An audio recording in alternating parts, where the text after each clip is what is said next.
બહુ આપ લોકો બધાને મળીને આનંદ થયો કે સ્વામી વિવેકાનંદ ચાહતા હતા અને એ લાયન્સ ક્લબ નામ પણ સુંદર અને બીજું યુગનો મહામંત્ર છે.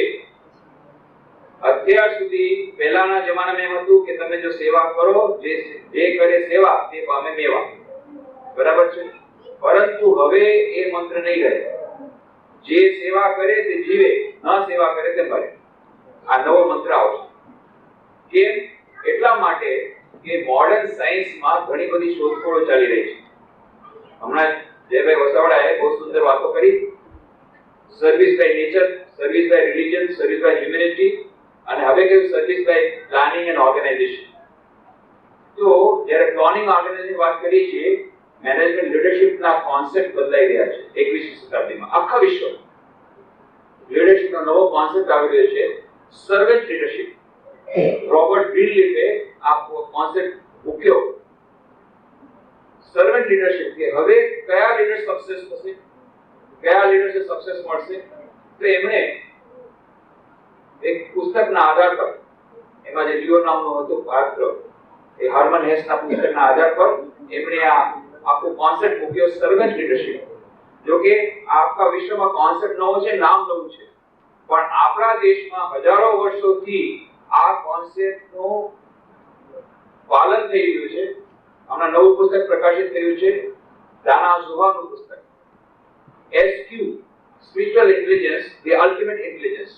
જેમ આપ જાણો છો અત્યાર સુધી IQ ટેસ્ટ લેવાતા, પણ ડેનિયલ ગોલમેને 1991 માં શોધ કરી છે ના EQ is more important than IQ, emotional quotient is more important. અને લાસ્ટ યર શોધ થઈ છે નવી, SQ, spiritual quotient is the most important item for success in human life. SQ, spiritual quotient. Dana ઝોહાર Oxford યુનિવર્સિટીની professor છે. Harvard યુનિવર્સિટીમાંથી એમને psychology કર્યું હતું, અહીંથી ફિલોસોફી અને મેડિસિન કરી અને એમણે આ પુસ્તક બહાર પાડ્યું છે, દાના ઝોહાર, SQ, spiritual intelligence, the ultimate intelligence. અને એમણે કહ્યું છે SQ is the basis of both IQ and EQ. SQ is the basis of both IQ and EQ. What is IQ? IQ will change circumstances, will change strategies. And what is SQ? SQ will tell you whether to play the game of life or not. That is your choice. જીવન કેવી રીતે જીવવું, જીવનનો ખેલ કેવી રીતે ખેલવો, IQ શીખવશે. પણ જ્યારે પરિસ્થિતિ બદલાય, ગુસ્સો આવે મનમાં, બહારની પરિસ્થિતિ બદલાય, ભાવનાઓ વધે, બીજા બધા પરિસ્થિતિ બદલાય, મનસ્થિતિ બદલાય, ત્યારે કેવી રીતે જીવનનો ખેલ ખેલવો, EQ શીખવશે, ઇમોશનલ ક્વોશન્ટ.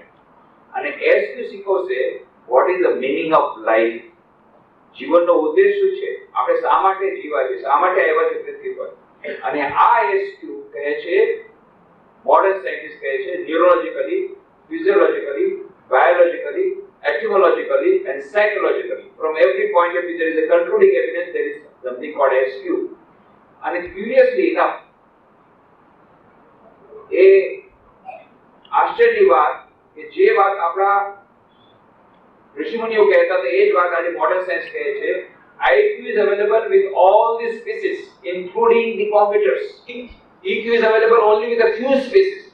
થોડી યોનિઓ પાસે, બધી યોની પાસે નથી. ગાય પાસે છે, હાથી પાસે છે, બધી યોની પાસે નથી. થોડાક વખત પહેલા સમાચાર પત્રમાં તમે સાંભળ્યું હશે, એક હાથડી, એને ડિહાઇડ્રેશન પ્રોબ્લેમ થઈ ગયો. એનો નાનકડો પુત્ર હતો હાથી, એને એટલી બધી દયા આવી ગઈ, પોતાની મા પ્રત્યે સેવાની ભાવના આવી ગઈ કે એ ડોક્ટર લોકો સેલાઇન વોટર આપતા એની સાથે એ પણ સેલાઇન વોટર આપવા માંડી ગયું પોતાની માના મોઢામાં. એ નાનકડો હાથી, એને પોતાની મા પ્રત્યે મમતા જાગી ગઈ. તો EQ એ થોડી ઘણી પાસે છે, પરંતુ SQ, spiritual quotient, is available only with the human species. ફક્ત મનુષ્ય પાસે આધ્યાત્મિક જ્ઞાન છે, બીજો કોઈ પાસે નથી. અને આધ્યાત્મિક જ્ઞાન એટલે શું? જે વાત લિંકન બાર્નેટે કરી હતી, પુસ્તક છે The Universe and Dr. Einstein. એમાં બહુ સુંદર વાત લખે છે, man has a unique capacity of transcending himself and perceiving himself in the act of perception. મનુષ્ય પાસે એક એવી શક્તિ છે કે પોતાની જાતથી બહાર જઈને પોતાની જાતને જાણી શકે. નીલ બોર્ડ એટોમિક ફિઝિસિસ્ટ કહે છે man is both spectator and actor in this great drama of life simultaneously. આ જે મહાન ડ્રામા ચાલી રહ્યો છે એમાં એક્ટર અને સાથે સાથે સ્પેક્ટેટર એક્ટિંગ પણ કરે છે અને જાણે છે કે હું એક્ટિંગ કરું છું. જાનવરો એક્ટિંગ કરી શકે પણ એને ખબર નથી કે હું શું એક્ટિંગ કરું છું. એ જ વાત સમજાવે છે ફિનોમેના ઓફ મેન પુસ્તક છે. એ બહુ સુંદર પુસ્તક છે ફિનોમેના ઓફ મેન. જેર્મેની શાર્ડે મહાન વિદ્વાન થઈ ગયા, બોટનિસ્ટ હતા, મોટા ડોક્ટર હતા, પણ he was a Christian father also. પરંતુ એમની જે વાતો હતી જરા બાઇબલથી અલગ જતી હતી એટલા માટે પછી એમને ડિસ્કશન કરવામાં આવ્યા અને પછી એમના પુસ્તકો પ્રકાશિત કરવા દેવામાં ન આવ્યા. but they were published posthumously. એમના મહિના પછી આ પુસ્તકો પ્રકાશિત થયા. એમાંનું બહુ સર્વાધિક ચર્ચિત પુસ્તક છે The Phenomena of Man.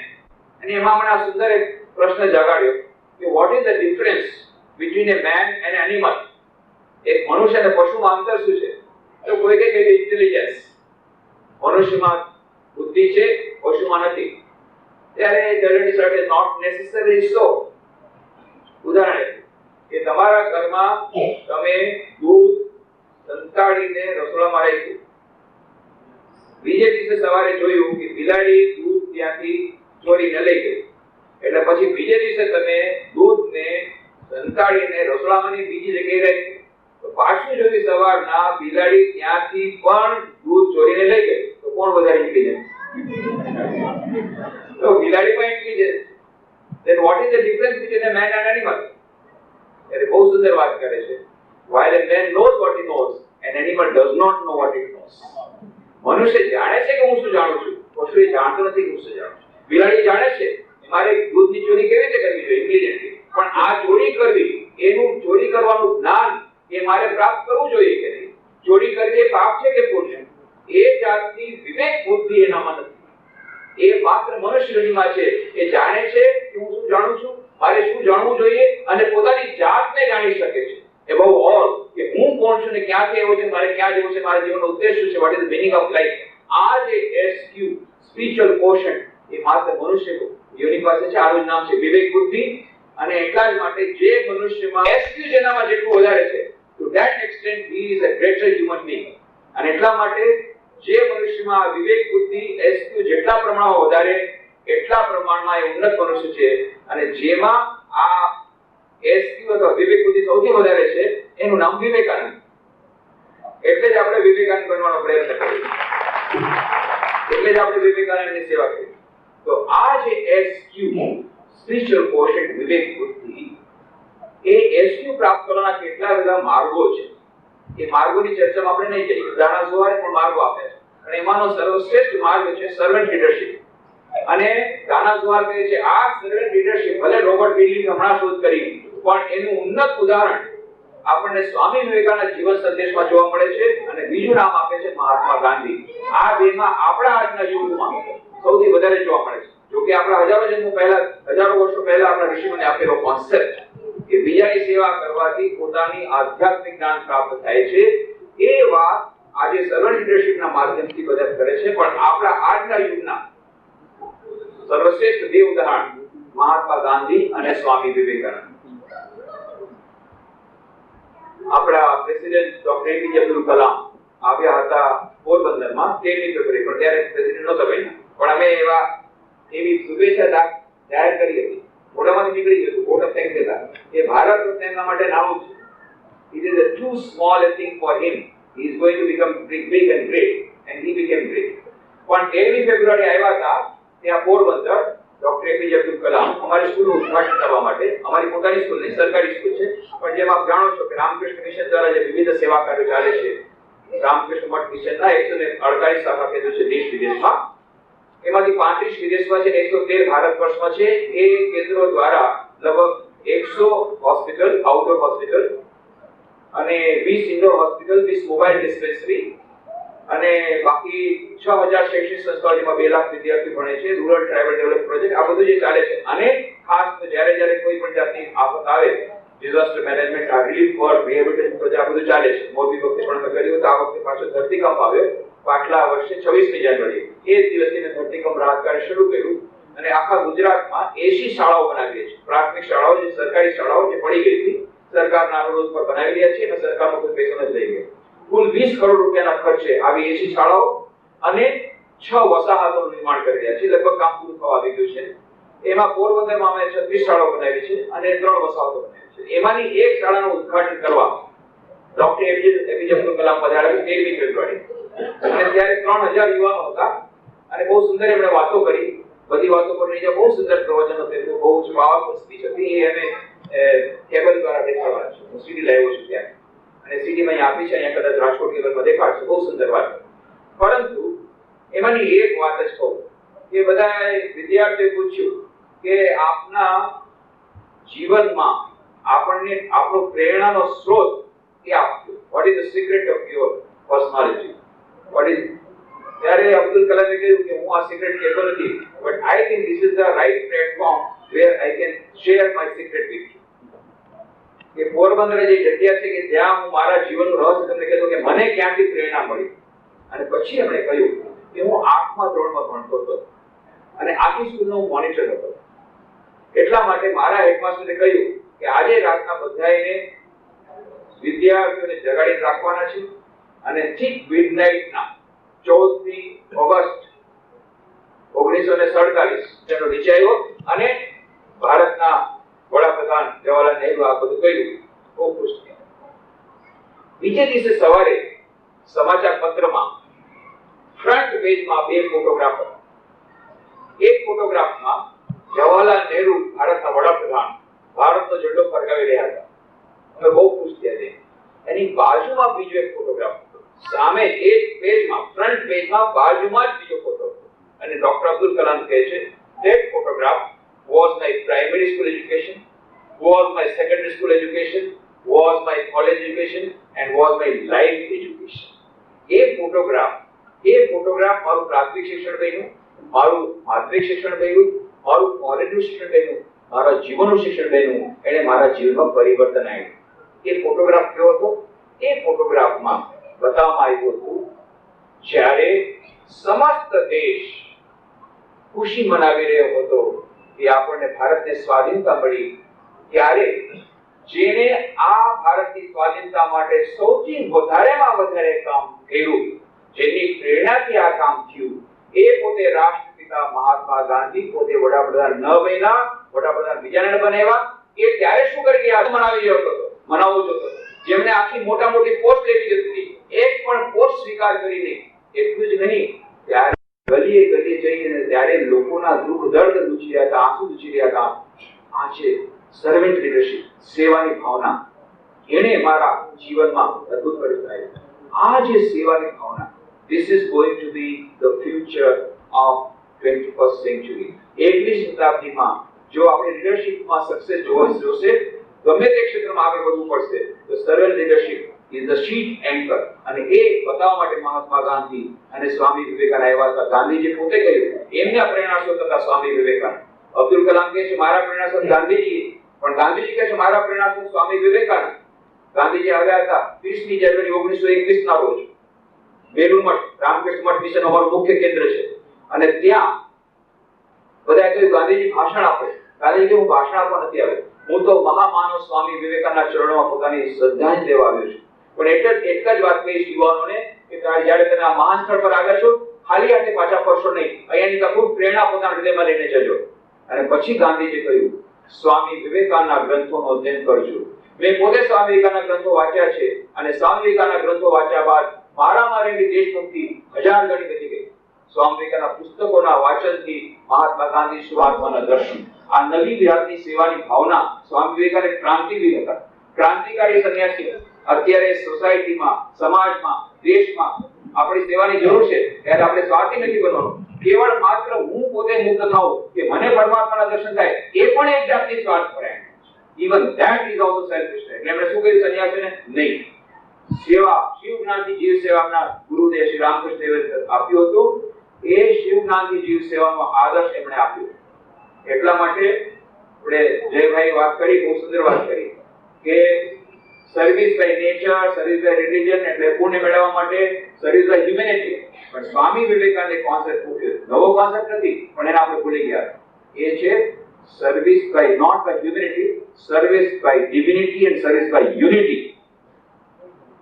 આખા વિશ્વને એક કરવા વાળી વાત, આખા વિશ્વ એટલે તો હોલિસ્ટિક યુનિવર્સ. અને મોડર્ન સાયન્સ આપણી સાથે છે. હવે મોડર્ન ક્વોન્ટમ ફિઝિક્સ છે હવે શોધ કરીને પુરવાર કર્યું. બેલ્સ થિયોરમ છે. બેલ્સ થિયોરમ છે કહે છે all the particles of the universe are interconnected at deeper level. અને ડેવિડ બોમે એક્સપેરિમેન્ટ કરીને આ પૂર્વ નુકસાન કરું છું ત્યારે હું પોતાની જાતને પહેલા નુકસાન કરું છું, પોતે જ તમને નુકસાન કરું. કેમ? હું અને તમે અલગ નથી. તમારી અંદર રહેલો આત્મા અને મારી અંદર રહેલો આત્મા એ બે નથી, એક જ છે. શ્રોડિંજર નોબેલ પ્રાઇઝ ફિઝિસિસ્ટ કહે છે consciousness is a singular of which the pure is unknown. A consciousness જે ચેતન અવસ્થા છે એક જ છે, બે છે જ નહીં. તમે કોની વાત કરો છો? તમે કોઈને છેતરવાની વાત કરો છો? તમે કોઈને છેતરી ન શકો, કારણ કે જ્યારે તમે બીજાને છેતરો છો તમારી પોતાની જાતને છેતરો છો. તમે અને એ અલગ નથી. આ વાત જ્યારે ખબર પડી જશે એ અનુભવ થશે. સ્વામી વિવેકાનંદ કહે છે long last you will understand, not now. છેલ્લે તમને સમજાશે. શું સમજાશે? The best way to become happy is to see that others are happy, and the best way to get peace of mind is to pray for the others' peace of mind. પોતાની જાતને સુખી બનાવવાનો સૌથી સહેલામાં સહેલો અને સરળમાં સરળ રસ્તો છે બીજા સુખી થવાના પ્રયત્નો કરો, અને પોતાના મનમાં શાંતિ પામવાનો સૌથી સરળમાં સરળ અને શ્રેષ્ઠ ઉપાય છે બીજાને શાંતિ માટે કરીને જુઓ. એક્સપેરિમેન્ટ. કાલે સવારના પોરમાં ઉઠીને બેસ્ટ ઇઝ બ્રાહ્મ મુહૂર્ત. બધા કહે છે સવારના ઉઠવાનું કેમ વાત કરો છો બ્રાહ્મ મુહૂર્તમાં? અરે ભાઈ મેં કીધું તમે જો એક્સપેરિમેન્ટ કરીને જો રાતના 11 વાગે તમારા ફ્રેન્ડને વાત કરો તો 10 વાગે ટેલિફોન એસટીડી કરો, આઈએસડી કરો, લાઈન બીજી. સવારના કરો, લાઈન ક્લિયર. ભગવાન સાથે વાર્તાલાપનો શ્રેષ્ઠ ટાઈમ છે ત્યારે એકદમ લાઈન ક્લિયર મળી જશે તમને. નો એન્ગેજ બીજી લાઈન નહીં મળે. ધેટ ઇઝ વાય બ્રાહ્મ મુહૂર્ત સર્વશ્રેષ્ઠ સમય છે. ત્યારે આધ્યાત્મિક તરંગો વાતાવરણ હોય છે. સવારના પોરમાં ઉઠી અને પ્રાર્થના કરો. કાલે કરીને જુઓ. સર્વે ભવન્તુ સુખિનઃ સર્વે સન્તુ નિરામયા સર્વે ભદ્રાણિ પશ્યન્તુ મા કશ્ચિત દુઃખમ. હે ભગવાન સર્વ સુખી થાઓ, સર્વે સ્વસ્થ થાઓ, સર્વેનું કલ્યાણ થાઓ. પણ એમાં પાછા બ્રેકેટ લગાડતા નહીં. કેટલાક લોકો સર્વે કરે પછી વિધિન બ્રેકેટ માઈનસ મારી આપશું. માઈનસ મારી પુત્ર વધુ માઈનસ મારો પાર્ટ કર. આ પાર્ટ ત્યારે બ્રેકેટ નહીં લગાડ. આખો દિવસ ભલે બ્રેકેટ લગાડો પણ પ્રાર્થના વખતે બ્રેકેટ નહીં લગાડ. જો ખરેખર આપણે ખરા દિલથી સાચા હૃદયથી પ્રાર્થના કરી શકીએ હે ભગવાન બધાનું કલ્યાણ થાઓ, ચાહે દુશ્મન હોય ચાહે ગમે તે બધાયનું કલ્યાણ થાઓ, વિશ્વમાં બધાય કલ્યાણ થાઓ, બધા સુખી થાઓ. જો ખરેખર આપણા સાચા હૃદયથી પ્રાર્થના કરવા આવશે તત્કાળ શાંતિ મળશે. ગમે એનું ટેન્શનમાં તમે હશો, ગમે એવી પ્રોબ્લેમ હશે, તત્કાળ શાંતિનું નાનકડું પેકેટ ભગવાન તરફથી ડિસ્પેચ કરી દેવામાં આવશે. તમને ડિલિવર થઈ જશે એટ યોર ડોર સ્ટેપ. તરત જ વિદેમાં અહીંયા આ શાંતિનું પેકેટ તરત જ મળી જશે જો આવી રીતે આપણે પ્રાર્થના કરીશું. તો આ જે છે બીજાની સેવા કરવાથી સૌથી મોટું ફળ આપણને મળે છે. એટલા માટે દીપક શુક્લાએ આ જ વાતને થોડા બહુ સરસ રીતે રજૂ કરી. The seven spiritual laws of success માં the law of giving. જેટલું તમે આપો એટલું આવે. પણ એને આ વાક્ય સ્વામી વિવેકાનંદના પુસ્તકમાંથી લીધું છે, કર્મયોગના પુસ્તકમાંથી. અને એનો બીજું પુસ્તક છે કર્મ તેનું રહસ્ય, વર્ક એન્ડ સિક્રેટ. એ જ વાક્ય તમને મળશે ડોક્ટર દીપક ચોપડાના પુસ્તક. સેમ વાક્યો સ્વામી વિવેકાનંદે 100 વર્ષ પહેલા લખેલા છે કે જો તમે આ ઓરડાની હવાને જલ્દીથી બહાર કાઢો તો નવી ફ્રેશ હવા આવી આવશે. ધીસ ઇઝ ધ લો. જેટલી તમારી આ જૂની હવાને કાઢશો નવી હવા આવશે. જૂનો પૈસો કાઢો નવો પૈસો આવશે. અને જો દબાઈને રાખશો તો ઇન્કમ ટેક્સના કમિશનર આવી લઈ જશે ક્યારેક કરોડો પાડશે. પણ જો એને વહેતી મૂકશો, સેવા કરશો ઇમિડિયેટલી એક તો તમારો પૈસો બીજો આવશે. લો ઓફ ગિવિંગ છે. જેટલું તમે દેશો એના કરતા 10 ગણો આવશે. આ લો તમે ગણી રાખી રાખો. Law of giving says the more you give the more it comes. તમને પછી પ્રોબ્લેમ થશે કે ના હાચવો ક્યાં? Law of giving. એક માણસ આવ્યો એક યુવક ફાધર પાસે, ક્રિશ્ચિયન ફાધર પાસે. ફાધર બહુ જ હાલત ખરાબ છે, હવે તો મારી ઇન્કમ બહુ ખરાબ, બહુ જ ઓછી થઈ ગઈ છે, શું કરું? તો કે ઠીક છે તું ભગવાનને પ્રાર્થના કર, હે ભગવાન તમે મને કમાણી આપો, પણ જો કંઈક તો દેવું પડે ભગવાનને. તો તું એક કે 10% હું તમને મારું ડોનેશન આપીશ એમ તે વાત કર તો ભગવાન તારી જરૂર ઇન્કમ વધારી દેશે. તો ભગવાને ખરેખર પ્રાર્થના કરી અને કે તારા અઠવાડિયાના અંતે તારે 10% દઈ દેવાના. એટલે આની ઇન્કમ 0 હતી, અનએમ્પ્લોયડ હતો, $150 થઈ ગઈ એક અઠવાડિયામાં. એટલે તરત જ એને $15 ભગવાન આપી દીધા. બહુ ખુશ થઈ ગયો. પછી બીજે અઠવાડિયે પાછી વધી 300 થઈ તો $30 આપ્યા.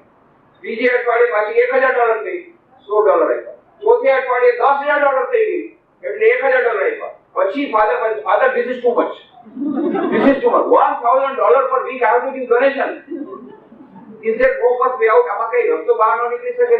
આ તો બહુ $1,000 તો બહુ વધારે છે. તો ભાઈ હવે તે પોતે આરે પહેલેથી તે 1% કીધું તો ચાલે. હવે તે પહેલેથી 10% ભગવાને કીધેલું છે, તારો કોન્ટ્રાક્ટ થયેલો છે. હવે તો ઓનલી વે છે કે ભગવાનને કહે કે ભગવાન મારી ઇન્કમ ઓછી કરી નાખો, તારે ઓછું દેવું પડશે. પાછું કહી દે કે મારે $1,000 થી વધારે મારી ઇન્કમ ન જાય તો તારે $100 માં થઈ જાય. law of giving, જેટલું તમે લ્યો એટલું પાછું આવશે. This is the law of giving. આ જ વાત, આ તો કર્મનો સિદ્ધાંત જ છે. કર્મનો સિદ્ધાંત જ કે જેટલું તમે બીજાની સેવા કરશો એટલું શાંતિ મળશે. શાંતિ પ્રાપ્ત કરવાનો શ્રેષ્ઠ ઉપાય સ્વામી વિવેકાનંદ બતાવે છે. બીજાની સેવા કરવાથી તત્કાળ શાંતિ મળે છે. એક યુવક આવ્યો સ્વામી વિવેકાનંદ પાસે કલકત્તામાં, જ્યારે સ્વામી વિવેકાનંદ 1897 પાછા ફર્યા અમેરિકાથી. એટલે સ્વામીજી મનમાં શાંતિ મળતી નથી. ઘણા ગુરુઓ પાસે ગયો હતો અને મારા મનમાંથી બધા વિચારોથી મારા મનને શૂન્ય કરવાનો પ્રયત્ન કરું છું. આવું ઘણા દિવસથી કરું છું, પણ કોઈ મનમાં શાંતિ મળતી નથી. સ્વામીજી કહ્યું, જો બસ તને બતાવું કે શાંતિ જોતી હોય તો પેલા તો બારી બારણા ખોલ, આંખો ખોલ, અને જો બાળકમાં કોણ ભૂખ્યો છે એને રોટલી આપ, જો બાળકમાં કોણ દર્દી છે એને દવા આપ, જો બાળકમાં કોણ દુખી છે એનું દુઃખ દૂર કર. ઇમિડિયેટલી તરતો તરત તને શાંતિ મળશે. બીજા પોતાના મનને શાંતિથી સેવા કરો. કારણ કે એ લોકોને બધાનો અનુભવ છે, બધા જાય છે સેવા. તો સેવા કરવા આવ્યા છે તો કાંઈક સ્વાર્થ છે. આ સ્વાર્થ વગર કોઈ સેવા કરવા નથી આવતી. એ આપણે કીધું હા અમારો સ્વાર્થ છે. જોયું, આ સ્વામીજી પકડાઈ ગયા. બોલો સ્વાર્થ શું છે? કે અમારો સ્વાર્થ એવો છે કે ભગવાન શ્રી રામકૃષ્ણ સ્વામી વિવેકાનંદે કહ્યું હતું કે મનુષ્ય જન્મનો પોતે સ્ટેટની સેવા કરવાથી, એ ભગવાનની પૂજા કરવાથી તમને જલ્દીથી ભગવાનના દર્શન મળશે. તો અમે આવ્યા છે અમારા સ્વાર્થ માટે. અમે તમારી સેવા કરીએ છીએ, તમે બ્લેન્કેટ આપે છે, તારપોલિન શીટ આપે છે, કે તમારું મકાન બનાવી દે છે. એ તમારો ઉપકાર કરવા નથી આવતા. તમારી સેવા કરવાથી તમને તો એ સ્વામી વિવેકાનંદ કહ્યું સર્વિસ, સેવા by unity and divinity, not only by humanity. ફક્ત મનુષ્ય તરીકે નહીં, એ તો સમાજ સેવા થઈ. અમે સમાજ સેવા નથી કરતા. ઘણા લોકો કે રામકૃષ્ણ મિશનમાં બહુ સમાજ સેવા થાય. નહીં, અમે સમાજ સેવા નથી કરતા. અમે તો અમારી સાધના કરીએ છીએ, પણ સાધનાના બાય પ્રોડક્ટ રૂપે આ બધી સેવાઓ થાય છે. અમે અમારી સાધના રીતે અમને સ્વામી વિવેકાનંદે કહ્યું કે જો તમે ગંગા કાંઠે કૂવો ખોદવા શા માટે જાઓ છો? નદીમાં આટલું બધું પાણી છે ને પાછું તમે કૂવો ખોદો છો? અહીંયા સાક્ષાત ભગવાન રહેલા છે, ઈશ્વર રહેલા છે મનુષ્યમાં, દરિદ્ર નારાયણ રૂપે, રોગી નારાયણ રૂપે. એ નારાયણની સેવા નહીં કરી અને તમે અહીંયા જાઓ છો મંદિરમાં, અહીંયા તો પ્રાણ પ્રતિષ્ઠા કરવી પડે છે, અને અહીં તો પ્રાણ પ્રતિષ્ઠા પહેલેથી થયેલા છે, ભગવાન રહેલા છે, એમની સેવા કરો. એટલા માટે અમે સેવા કરીએ છીએ. તો આ સેવા કરવાથી ભગવાન મળે છે, શાંતિ મળે છે, અને બીજું જે લો ઓફ ગિવિંગ પ્રમાણે બધું મળે છે. આ સેવાનો કોન્સેપ્ટ આજે આપણા વિશ્વમાં, આખા વિશ્વમાં જેટલો વધારે ફેલાશે, આપણા દૈનિક જીવનમાં શાંતિ આવશે, અને આપણા સામાજિક જીવનમાં શાંતિ આવશે, આપણા રાષ્ટ્રીય જીવનમાં શાંતિ આવશે. જેમ અબ્દુલ કલામે કહ્યું કે આપણે we want to become a developed country, આપણે વિકસિત દેશ બનવો છે, તો પણ આ સેવાનો કોન્સેપ્ટ આ દેશવાસીઓના હૃદયમાં આવવો પડશે, અને સાથે સાથે વિશ્વનું પણ કલ્યાણ થશે. અંતમાં એક નાનકડી ઘટનાનું વર્ણન કરી અને હું મારું વક્તવ્ય પૂરું કરીશ. સ્વામી વિવેકાનંદ જ્યારે 1893 માં ગયા હતા શિકાગો વિશ્વ ધર્મ સભામાં ભાગ લેવા, ત્યારની વાત છે. સ્વામીજી ત્યારે શિકાગો વિશ્વ ધર્મ સભા પૂરી થઈ ગઈ, એના પછી અમેરિકા રહેતા હતા. ત્યારે આખા વિશ્વના સૌથી મોટા ધનાઢ્યપતિ હતા, the richest person of the world, John D Rockefeller, petroleum ઇન્ડસ્ટ્રીના સમ્રાટ. અને જેમ થાય છે કે મોટા ભાગના ધનવાન વ્યક્તિઓના મનમાં શાંતિ નથી હોતી, જ્હોન ડી રોકફેલરના મનમાં શાંતિ નથી. આત્મહત્યાનો વિચાર કરી રહ્યા હતા ત્યારે બહુ જ મનમાં અશાંતિ હતી. અને કોઈક એમને કહ્યું કે મારા મિત્રને ત્યાં સ્વામી વિવેકાનંદ મહાન યોગી આવ્યા છે, તમે એમને મળો તો તમને શાંતિ મળશે. અને જેમ થાય છે મોટા ભાગના ધનાઢ્ય વ્યક્તિના મનમાં થોડું અહંકાર તો હોય. What I to meet a beggar? હું એક ભિખારી મળવા જાઉં? નહીં જાઉં. ન ગયો બરોબર. એક દિવસે શું થયું, વન ફાઇન મોર્નિંગ, જ્યાં સ્વામી વિવેકાનંદ ઉતર્યા હતા એ મકાનમાં એ રોકફેલર પહોંચી ગયો અને કોલ બેલ દબાવી બટલરે દરવાજો ખોલ્યો. જે સ્વામી વિવેકાનંદ પોતાના ડ્રોઈંગ રૂમમાં નહોતા, પોતાના અધ્યયન કક્ષમાં રત હતા. એટલે રોકફેલર કોઈને બતાવ્યા વગર, પૂછ્યા વગર, કાંઈ પણ વાળવા દીધા અંદર ઘૂસી ગયો સ્વામી વિવેકાનંદ અધ્યયન કક્ષમાં. સ્વામીજી એટલા બધા મગ્ન હતા અને ખબર પણ ન પડી. એટલે ટેબલ ખટખટાઈ એટલે સ્વામીજી ઉપર જોયું. રોકફેલર આઈ એમ રોકફેલર. સ્વામીજી કહે What do you want? શું જોઈએ છે? રોકફેલર આના માટે તૈયાર નહોતો. રોકફેલર નામ પડે એટલે ભારતનો અમેરિકન રાષ્ટ્રપતિ પણ ઉભો થઈ જાય. રોકફેલર એવું મોટું નામ. અને સ્વામીજી બેઠા બેઠા પૂછ્યું what do you want?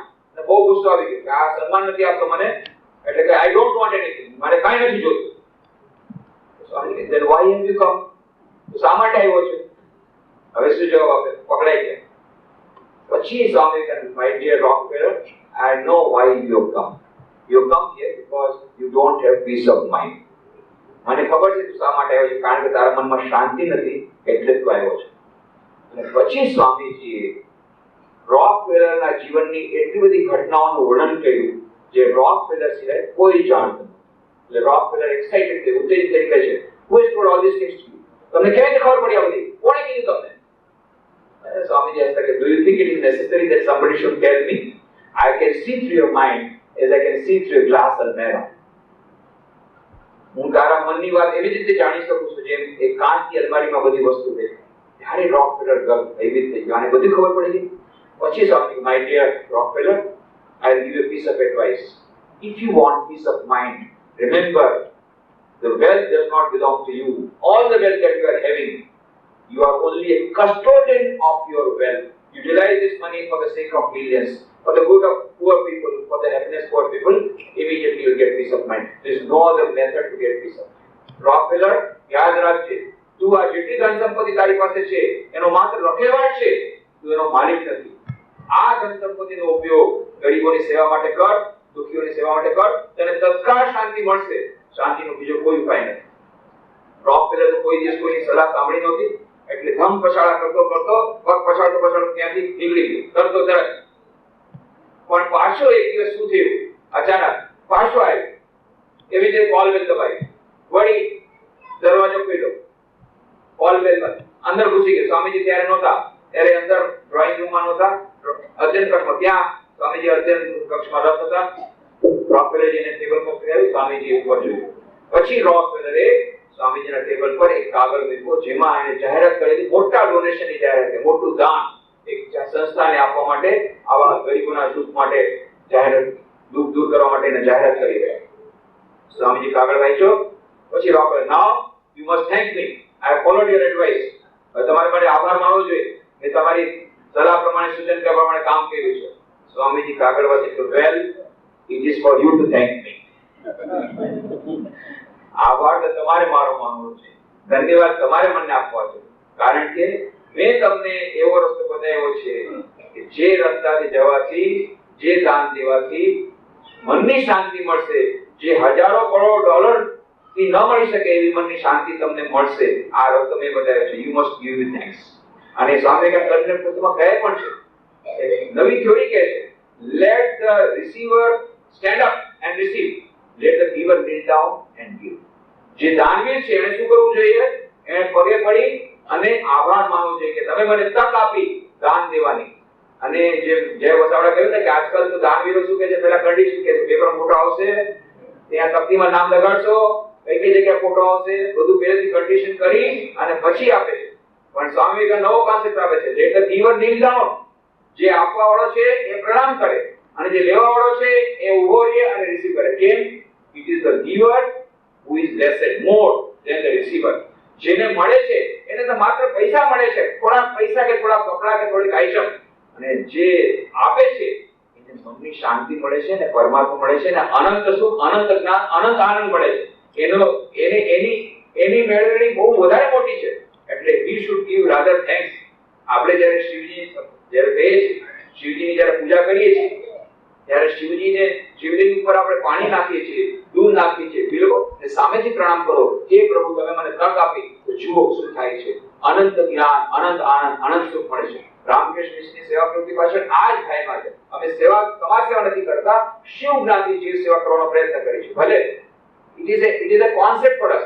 ધીરે ધીરે અમે આ વાત લાવવાનો પ્રયત્ન કરીએ છીએ. જે દિવસે ખરેખર શિવ જ્ઞાનથી જીવ સેવા થઈ જશે એ દિવસે શિવ બની જશે, અનંત સુખ, અનંત જ્ઞાન, અનંત આનંદ બની જશે. તો આ સ્વામી વિવેકાનંદની જે વાત, શિવ જ્ઞાનથી જીવ સેવાની વાત જે શ્રી રામકૃષ્ણને આપી હતી, આત્માનો મોક્ષાર્થમ જગરિતાય છે. અને આખું વિશ્વ જ્યારે એક છે ત્યારે તમે કોઈને છેતરી નહીં શકો. This is the જ્યોતિ. વધારે પામવું હોય, અનંત સુખ, અનંત જ્ઞાન, અનંત આનંદ પામવું હોય, તો પછી આપણે સાચા અર્થમાં સ્વાર્થી બનવું પડશે. એટલે કે પોતાના અંદરનો જે સ્વ અર્થ, જે સ્વ મેળવવાની વાત છે, સ્વરાજ્ય મેળવવાની વાત છે, સ્વ આનંદ મેળવવાની વાત છે, આત્મ આનંદ મેળવવાની વાત છે, આત્મ જ્ઞાન મેળવવાની વાત છે, એના માટે પ્રવૃત્ત થવું હોય તો પછી આપણે બીજાની સેવા કરવાનું શરૂ કરી દઈએ. દૈનિક જીવનમાં સુખ શાંતિ આવશે અને એનાથી આપણા સમાજમાં સુખ શાંતિ આવશે, દેશમાં સુખ શાંતિ આવશે, આખા વિશ્વમાં સુખ શાંતિ પ્રસરી હશે. તો આવી જાતની શુભેચ્છા આપ સૌ પ્રત્યે રાખી આપ ડોક્ટર લાલાણીનો શ્રી લાલાણી સાહેબનો ખૂબ આભાર માનું છું કે આ રીતે મને તક આપી કે આપની સાથે થોડી વાર રહી શકું. આ પણ મને સેવાની તક આપી. આપની અંદર જે દિવ્યતા છે વિરાજમાન, એ દિવ્યતા વિરાજમાન જે છે એમની સેવા કરવાની તક આપી. હું પણ ધન્ય થયો છું. આપ સૌ પ્રત્યે શુભેચ્છા રાખવી વિરમું છું. ધન્યવાદ. ભાષણથી સ્વામીજીએ એમના વક્તવ્ય એક પ્રશ્ન પૂછી શકે.